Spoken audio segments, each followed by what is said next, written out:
Internet पे हर चीज़ search करना आपको जेल तक पहुंचा सकता है। अगर आप सोच रहे हैं कि गूगल पर सर्च करना सेफ है तो ये वीडियो आपके लिए है, क्योंकि कुछ सर्च सिर्फ गलती नहीं होती, वो आपको जेल तक पहुंचा सकती है। और सबसे खतरनाक बात, ज़्यादातर लोग ये सब बिना जाने ही कर देते हैं। मेरा मकसद डराना नहीं, सिर्फ अवेयरनेस करना है। इंटरनेट हमें लगता है एक फ्री जगह है जहां जो मन आया आपने सर्च करिया, देख लो और उसको फिर बंद कर दो। लेकिन रियलिटी ये है, हर सर्च आपका लॉग होता है, हर क्लिक आपका रिकॉर्ड होता है, और कुछ चीज़ें सिर्फ देखने भर भी आपको क्राइम माना जाता है लॉ के अंडर। आज मैं आपको कोई इलीगल तरीका नहीं, सिर्फ वो सच बताऊंगा जो लॉ के अंदर रहकर भी डेंजरस माना गया है।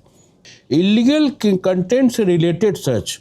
अगर आप सर्च करते हो किसी band video, illegal exploitation related content या हिडन कंटेंट जो आपको किसी गुप्त रखा जाता है, चाहे उसके लिए आप क्यूरियोसिटी हो जो सिर्फ देखने के लिए हो, लेकिन वो लॉ के इंटेंशनल और उसके मद्देनजर उसके आंखों में उसको इलीगल माना गया। कि कोई लोग सोचते हैं मैंने तो डाउनलोड ही नहीं किया, लेकिन लॉ के हिसाब से उसका एक्सेस करना या उसको सिर्फ देखना ही उसको मतलब आपको पार्टिसिपेंट माना जाता है। आपको hacking and system bypass related अगर सर्च करते हैं तो बहुत कॉमन सर्च है, how to hack WiFi, Instagram account किस तरह से हैक करने की कोशिश करना, बाईपास सिस्टम सिक्योरिटी। लोग सोचते हैं सीखने के लिए देख रहा हूँ, लेकिन जब आप स्टेप बाय स्टेप इस मेथड को फॉलो करने का लिए उसको टूल्स वगैरह को सर्च करते हैं और या उसका एक्सप्लॉयटेशन टेक्निक का आपको सर्च करते हैं तो वो साइबर इंटेंट के माना जाता है।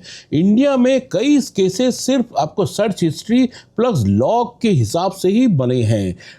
डार्क वेब जैसे ऐसे आपका ट्यूटोरियल अगर इंटरनेट पे आपको सर्च करते हैं तो 100% वो ट्रेस होता है। ट्रेस को किस तरह से आप अवॉइड करें ताकि आप सेफ भी रहें।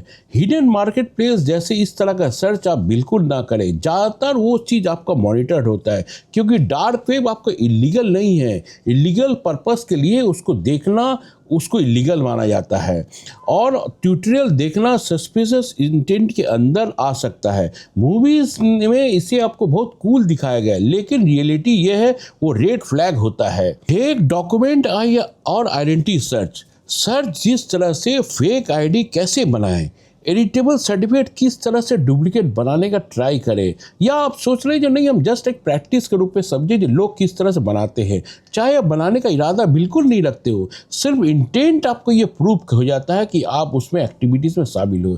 सीरियस लीगल एक्टिविटी आपको ट्रबल और भी बहुत ज़्यादा बढ़ जाता है जब आप गवर्नमेंट एक्टिविटीज़ को आपको डाटाबेस को उसको एक्सेस करना चाहते हो। तरीका चाहे कुछ भी हो, किंतु सब आपको वो ट्रेसेबल होता है।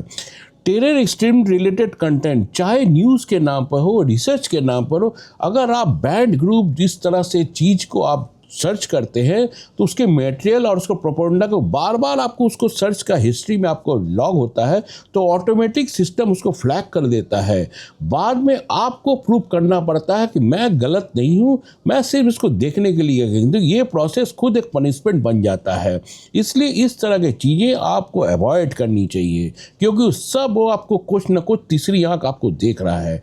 इंटरनेट पर सब कुछ प्राइवेट आप सोच रहे हैं या डिलीट हिस्ट्री करके आप सोच रहे सेफ है, तो ये बिल्कुल मत सोचिए, क्योंकि कुछ न कुछ आपको सब कुछ आपको वॉच हो रहा है, कुछ चीज़ छुपा नहीं आज के डेट में है।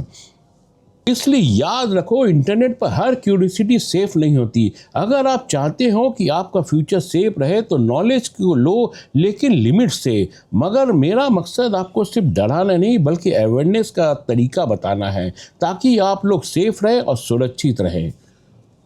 नेक्स्ट वीडियो में बताऊंगा कि वो चीज़ें जो लोग गलती और करते हैं और सर्च करते हैं और बाद में पूछते हैं। इस तरह से इस टेक्निकल वीडियो के लिए आप फॉलो कीजिए राजीव गुप्ता क्रिएट्स। उम्मीद है आपको इस तरह से वीडियो आपको पसंद आया। अगर पसंद आए तो प्लीज़ ज़रा सब्सक्राइब भी किया कीजिए। मिलते हैं नेक्स्ट वीडियो में।